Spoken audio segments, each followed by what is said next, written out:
qui vous racontent des histoires. C'est même PDGistes qui viennent vous voir en disant votez pour le PDG. Le vrai patron du PDG, Guy Zoubandama, c'était adressé aux PDGistes. Ça ne vous concernait pas, vous n'êtes pas des PDGistes. Mais c'était adressé aux PDGistes en disant le PDG marche sur deux pieds. Le Goué Lolo, où le PDG a été créé, et le Haut-Goué, dont est originaire le fondateur.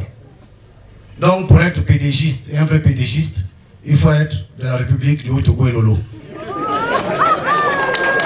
Alors, je suis étonné qu'il y ait encore des PDGistes ici, dans le Wellington. Vous faites quoi au PDG? Le propriétaire de la maison vous a chassé.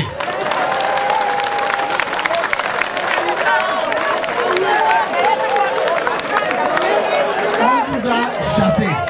C'était public. C'est pas une affaire où ils sont allés en réunion en cachette pour que tu fasses semblant de ne pas avoir compris. C'était à la radio et à la télé. Mais vous savez, ceux qui vont au PDG, les Wellingtonois, les gens de Langounier et autres, qui vont ou qui restent au PDG, c'est comme des mouches. La mouche, tu chasses, elle revient manger. Tu chasses, elle revient manger parce qu'elle trouve son intérêt. Vous avez déjà vu une mouche prendre la nourriture et donner à son enfant? Vous pensez que les PDG sont allés prendre et venir vous donner? Non. Alors, ce sont des mouches.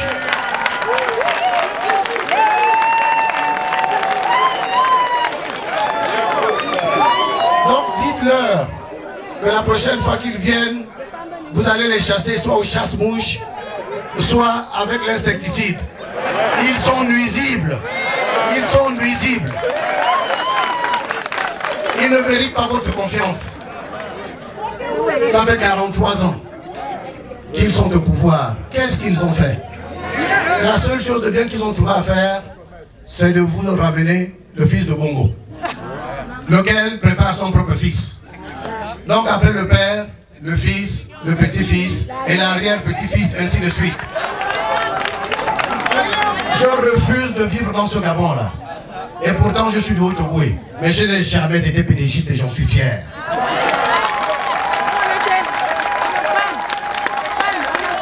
Et je vais vous dire pourquoi.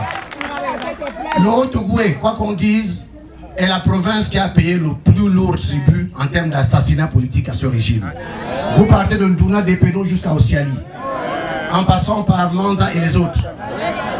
Ce sont des enfants du Haut-Togo qu'un autre enfant du Haut-Togo a tué. Et quand on me dit que les femmes sont mauvais, j'aimerais que quelqu'un me montre la tombe d'un enfant du Haut-Togo qu'un femme a tué.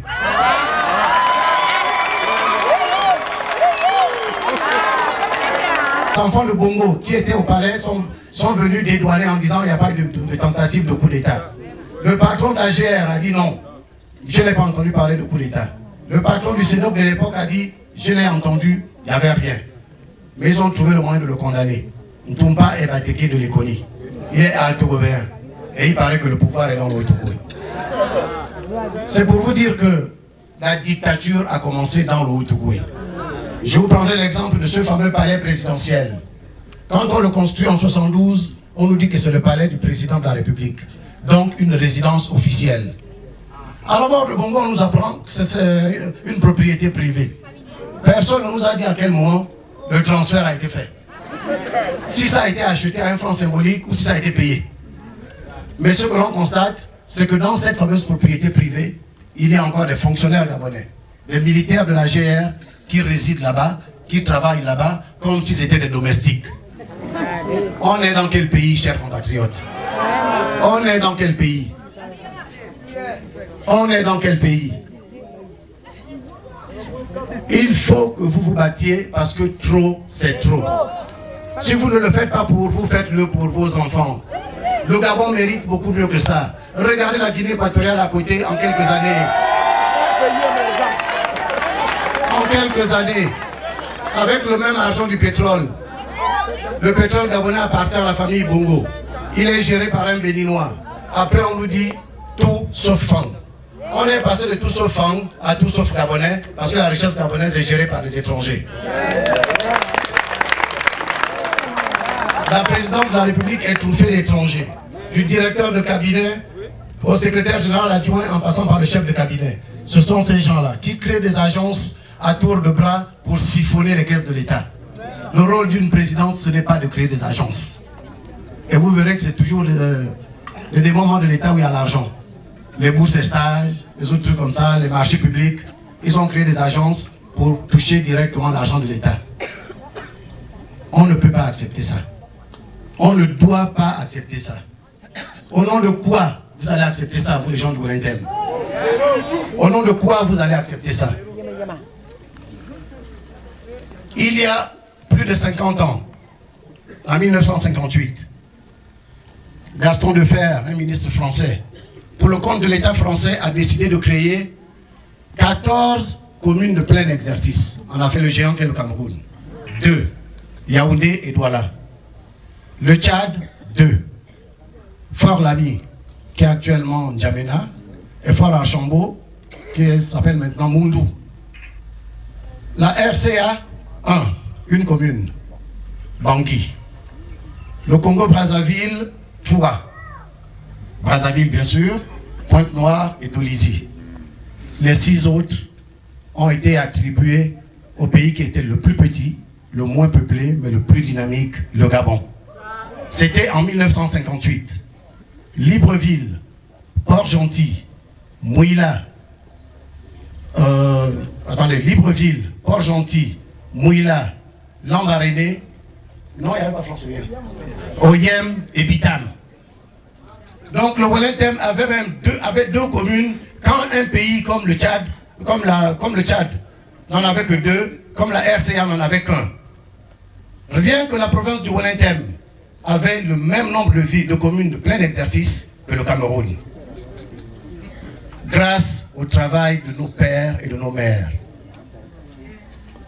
En 2011, est-ce que vous pensez qu'on mériterait encore un tel honneur? Je pense que si on devait en faire 50, il n'y aurait rien au Wellington.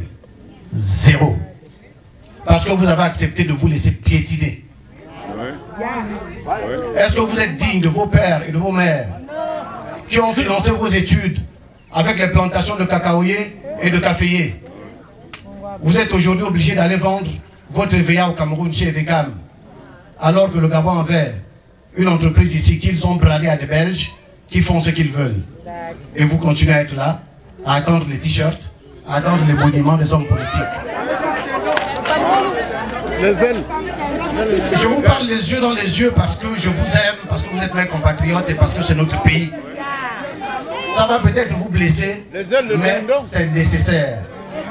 Il faut que nous fassions notre autocritique. Les Bongos sont au pouvoir à cause de notre lâcheté. Les Bongos sont au pouvoir à cause de notre cupidité. Comme l'a dit le ministre Son Mengue. Bongo n'avait pas de fétiche. Son seul fétiche c'était l'argent.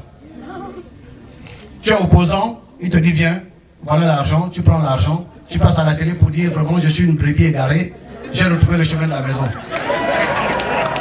Non, il faut arrêter ça. Il faut arrêter ça. Nos pères et nos mères nous ont montré le chemin. Nous nous en sommes détournés. Demandons pardon à Dieu et retrouvons le droit chemin avec l'Union nationale. Je vous remercie.